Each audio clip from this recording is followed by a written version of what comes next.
Hi and welcome to the channel. I'm Lee. I'm Pam, and today we're going to talk about our top 10 best advice for RV travel. If you've been following our channel long enough, you'll know that we've traveled all over the country for 2.5 years and we've learned a lot. In fact, we wished we would have watched this video when we started because we have learned so much through this process. Yes. And we're going to take this time to share our experience and our best advice with you. So sit back, relax, and let's have some fun. All right, number one on our list is book your anchor points. Oh yeah. It is so important. Being on the road for 2 years, making reservations, I'm telling you what, the best thing we could ever figure out is that book your anchor points, and especially on holiday weekends. So now what were we doing? I got so sidetracked. We're trying to get into Yellowstone. Can I book our 14th of May first? We might not be able to get in Yellowstone Till 2023. until the 14th. So. Oh, okay. So, but we're still doing Zion, right? Absolutely. Okay. So I got to secure a place in Zion. For how long? Did we say we're depends gonna, on, just for the weekend? Depends on when we can get to Yellowstone. Before Yellowstone, honey, we have. We don't even know. Bryce. We don't even know if we can get into Yellowstone this year. Where is Yellowstone? Guys, anytime you're out and about, anytime you're running around, those anchor points are essential. Reservations are king. Reservations dictate where you're going to be pushing your limits and your rig. Parking lots fill up. The RV industry is a hot commodity right now. Yep. So you look at it, you've got to plan those key events early on and make sure that you've locked it in. Everything in between, that's the fun of RVing, but you've got to make sure that the ports you want to be in, whether it be Glacier National Parks, whether it be the Rocky Mountains, whether it be Yellowstone, any of these key anchor points that you know that you're headed to, you're taking the family on a wild vacation, but you want to have those beautiful, epic adventures, book those anchor points. We finally made it to Yellowstone. We're right here at the sign, and if you're wondering where the girls are, they're taking a nap. Yep. They are sitting in the truck and they're saying it's too cold. Yep. Yeah, especially if you have something in mind. If you have an RV park in mind, book it, because it can get so frustrating. Oh yeah. Oh yeah. Big time. Especially if you have a large RV that doesn't fit everywhere. So it gets a little bit more complicated, but it's still super fun. Boondocking, Walmart parking lots, these are things that we imagine for our rig, but in reality we pretty much never do. Yeah. And it's always because we always have our anchor points booked. So best advice. Yes. All right, number 2 on the list, know your rig. Guys, you cannot hit the streets of America, the interstates across the country, and not know your rig. If you go back to season 1 and the first time we towed our 42, almost 43 foot Jayco North Point, never have done this before, we got into some trouble. Maybe. I can't go back and watch it. Don't ask us why now we would ever have done that, but absolutely we look back on that and we say, you know what? We probably should have watched this video that we're making now before we actually started, because number 2 on the list, know your rig. Know what your rig can and can't do, because that's what's going to matter when you're on the roads crossing the country.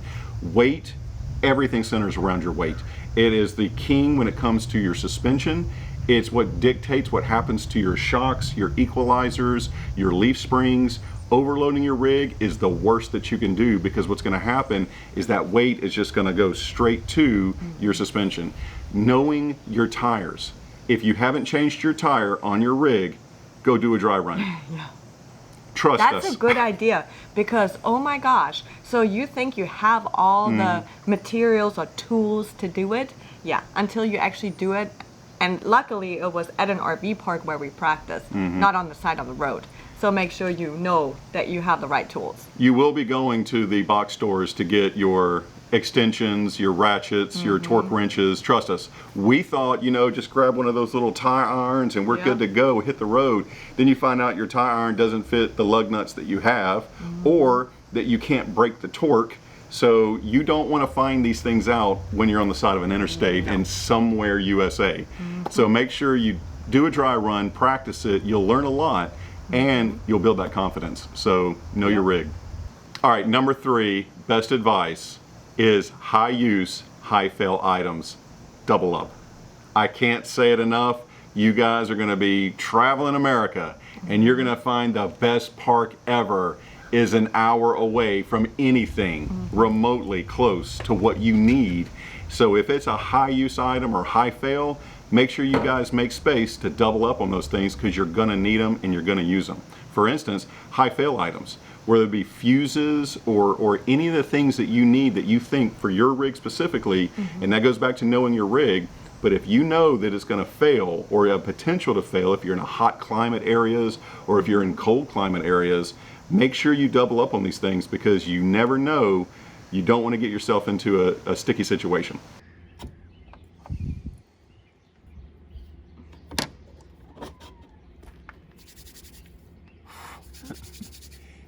It always fails when it's cold.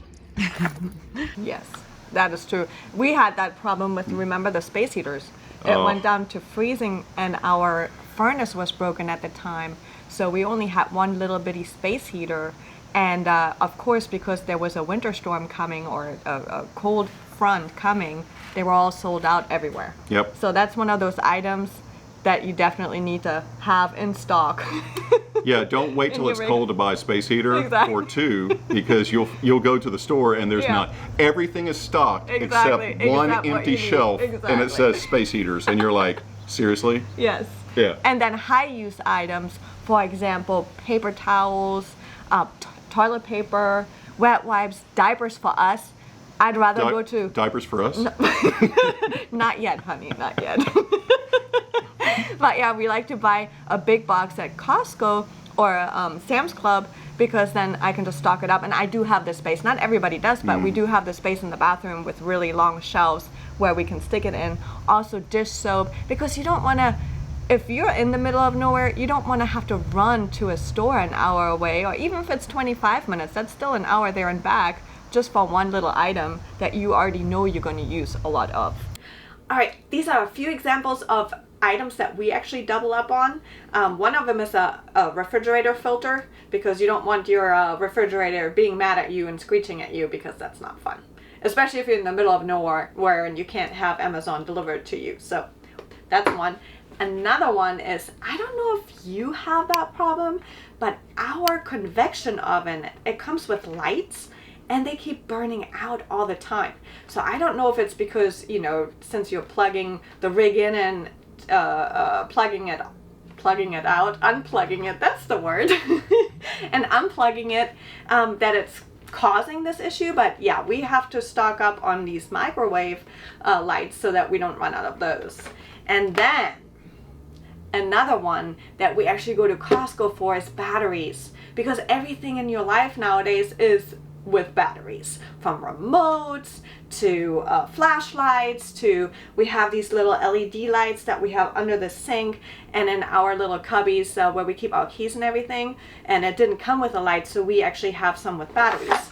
So we got this little organizer at IKEA and we just put, I turn it around, put our batteries in here, and it's just nice to organize them and it's easy access. So love this one. Yep, so make sure you guys know your rig, know exactly what you need, double up on those high use and high fail items, definitely. Which takes us to number 4.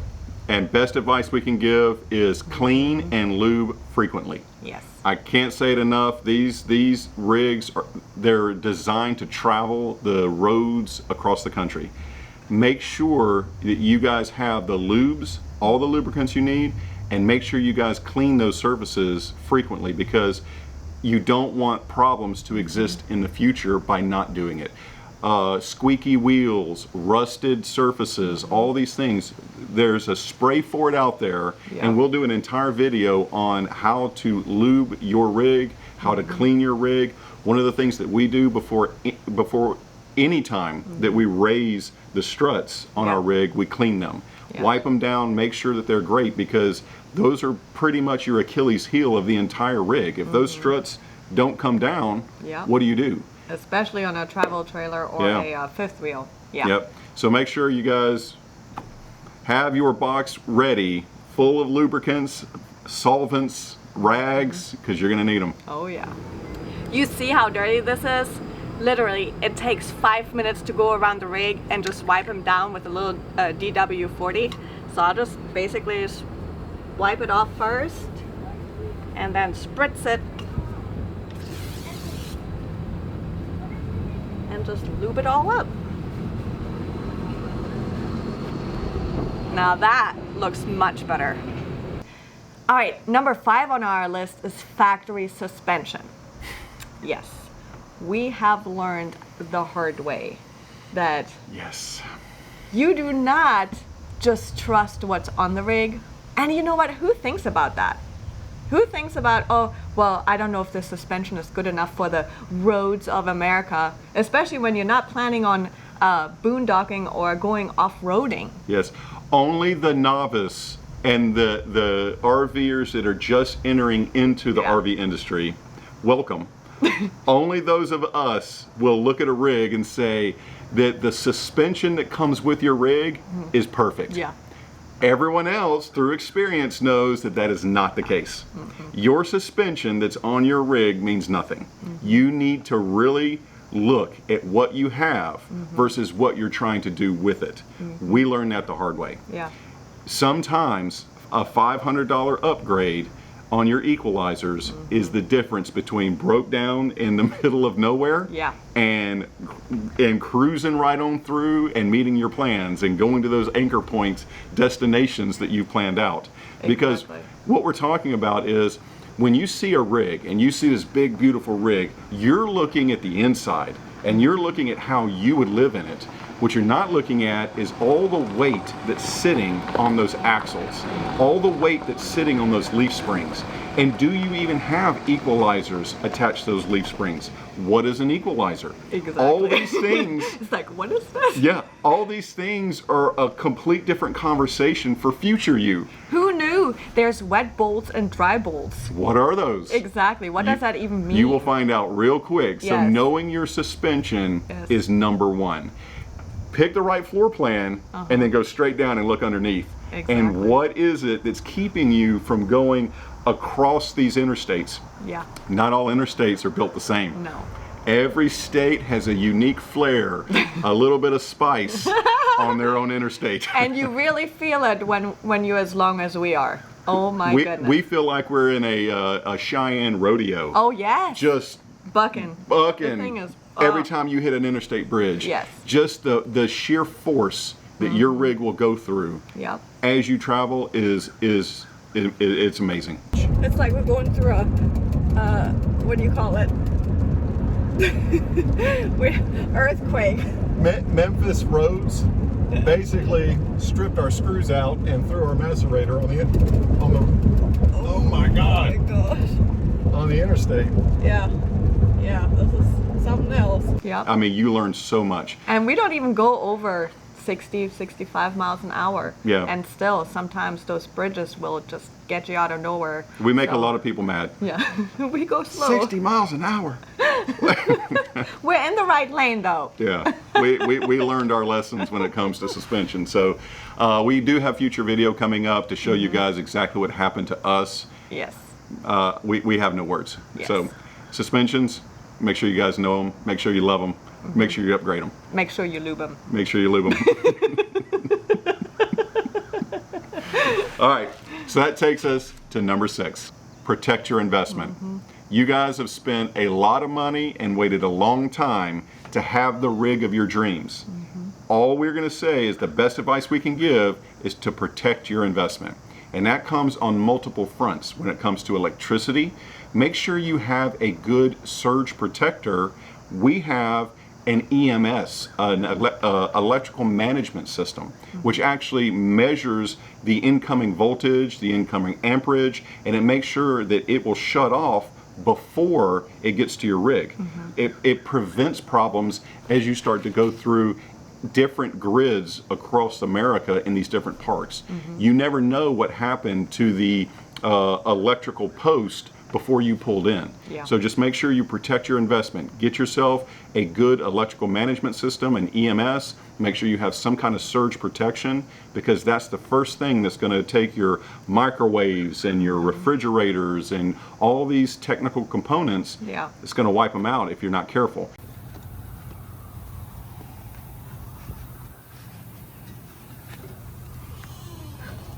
All right, it's turned off.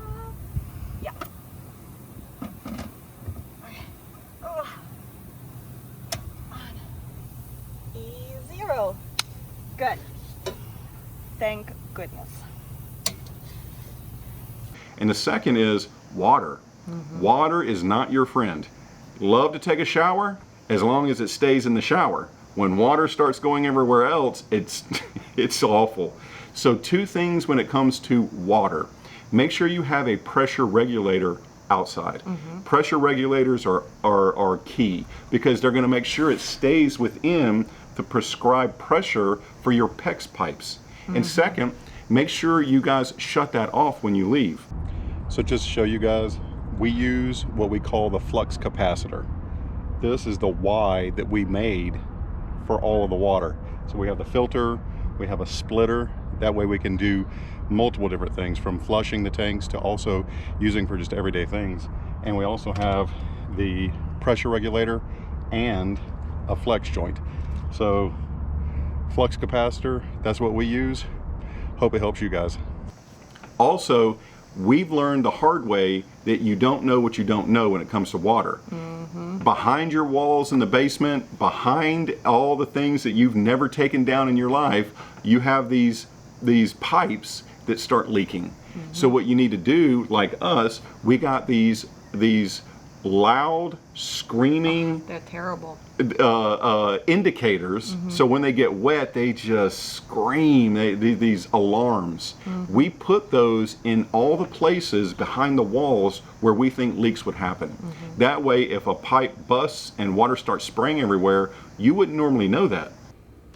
So just to show you what we're talking about these sirens, these water alerts that we recommend for every single rig out there. If you have an RV, grab one of these little bad boys. We have it on our Amazon account, so take a look. But these right here, I'm going to show you real quick how they work and how distinct the sound really is. All right, so here's the box. Go ahead and open it up. Pretty straightforward. You've got the actual oral device, 9-volt battery. This is a wire to kind of extend it as far as you need it, and then the chip sensor. That sensor, if it gets wet, is what makes this active. Let's go ahead and turn it on. And I'm not kidding, all you need is a little bit of water.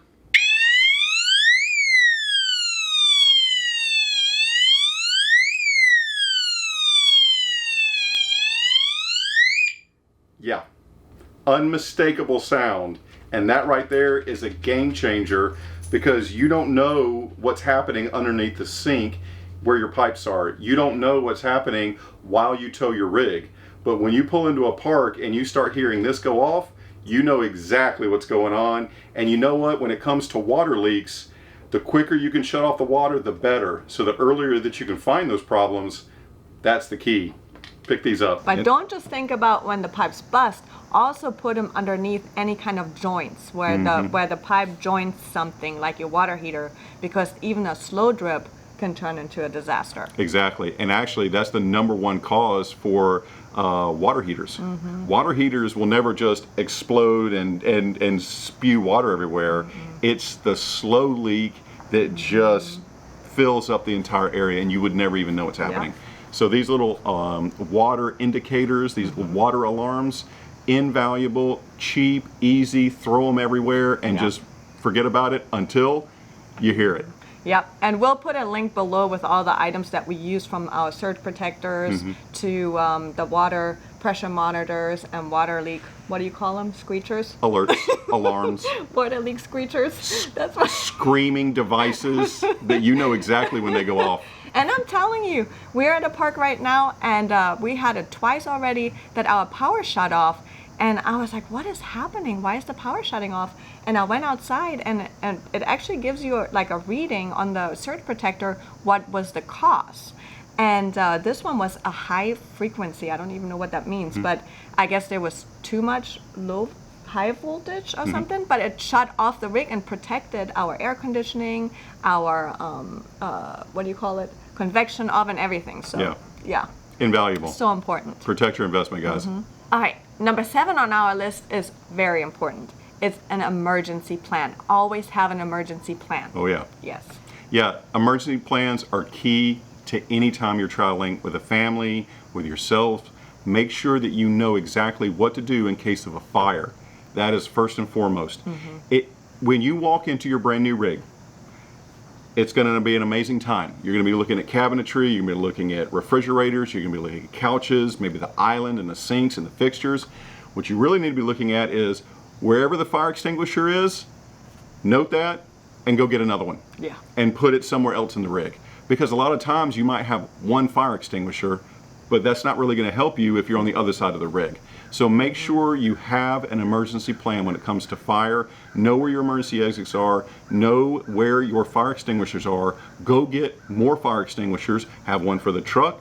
Have one for in and around where you're at. Make sure there's one in the bedroom as well, because you never know what's going to happen. You may never need it. We haven't. Yep. But we know that we have them throughout the rig to protect. So that's the first case. And the second is an accident. It is more likely that you will be involved in an accident with your rig. God forbid that anything should happen, but make sure that you have a plan just in case. All your documentation, all your passports, all of your everything that you need to rebuild your life. Make sure you have it consolidated into like a safe. We went out and bought a safe, a fireproof small safe to put all of our licenses and passports and birth certificates and shot records and all of it contained into one location. That way, if something ever happened, you roll the rig, get involved in an accident or whatever, we know that those are protected. And then we'll worry about the rest as it comes. Exactly. So number 8, best advice that we can give is RV limitations. Know the limitations of your rig. And that is key as you're traveling on your journey across America. Every rig is different, and every rig has its own pros and cons. It has its own limitations to how far you can stretch it. Some are designed with better suspensions. They're designed with better factory, as it comes out of the line, amenities. All these things are going to help you as you tow, but the problem is they all have limitations. If you try to stretch your rig past those limitations, that's when you're really going to be involved into issues that you're going to have to remedy real quick. Suspension, we talked about earlier, but there's other things like your tires. Making sure you know the limitations of your tires. Sometimes, you know, we have this kind of saying, if you're thinking about your tires, change them. Don't even ask. Don't even worry about it. If your mind of all the things that you're doing that day is on your tires, change them.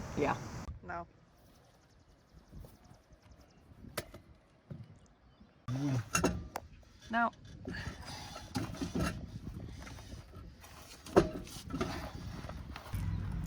This little wrench, if you have a TSD tire pressure monitor system, this wrench is everything.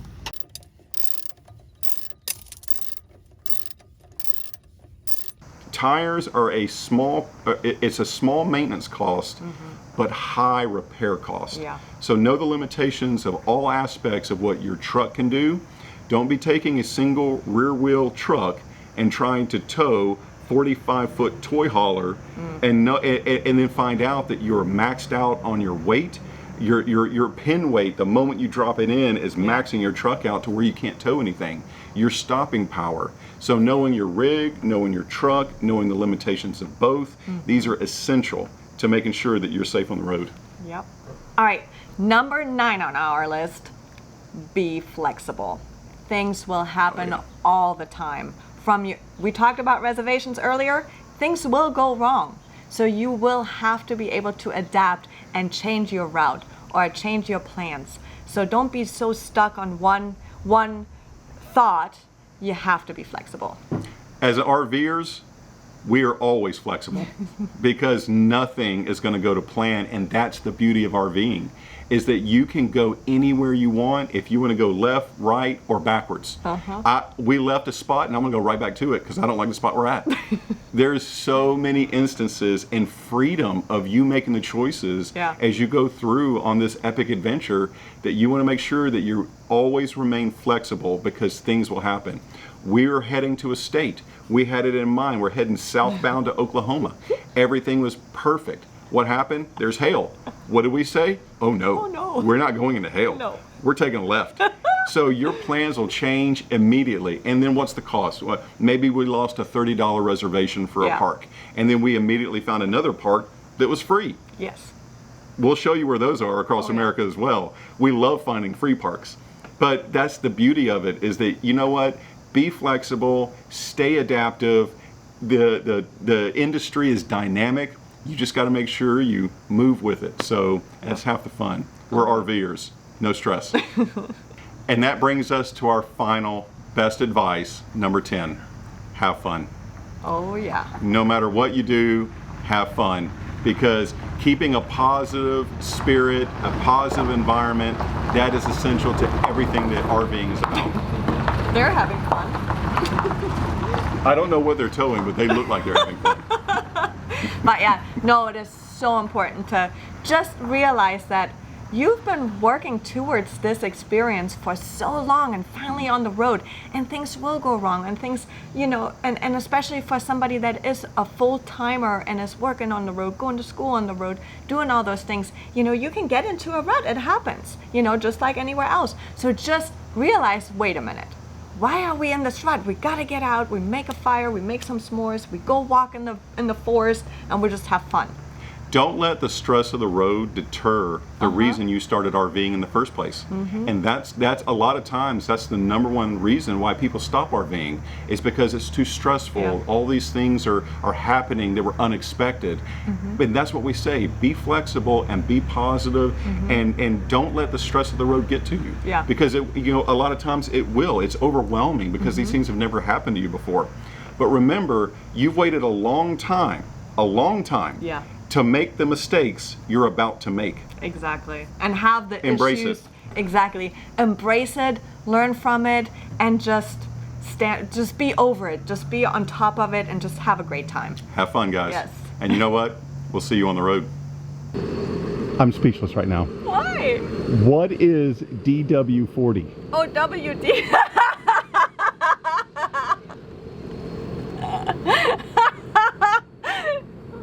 I always have problems with the name. Hi, and welcome to the channel. I'm Lee. I'm Pam, and today we're going to talk about the top 10. No. 3, 2, 1.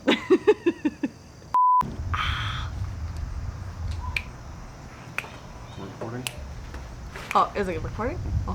So number 3 on our list is what? Again? Number 3 on our list is.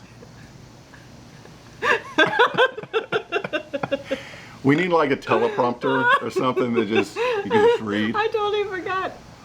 Double up? What? Yes. All right. Did you turn on the sound? Absolutely. Did you? I have no idea.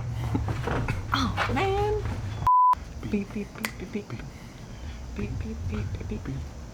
Beep beep beep beep beep. You want to play mini golf? We can't have coffee in the shot. Oh. Why? Because they don't have coffee. Well, you don't know that. They probably have coffee. Yes, All right, well, fine, okay. we'll have coffee. Cheers. Cheers.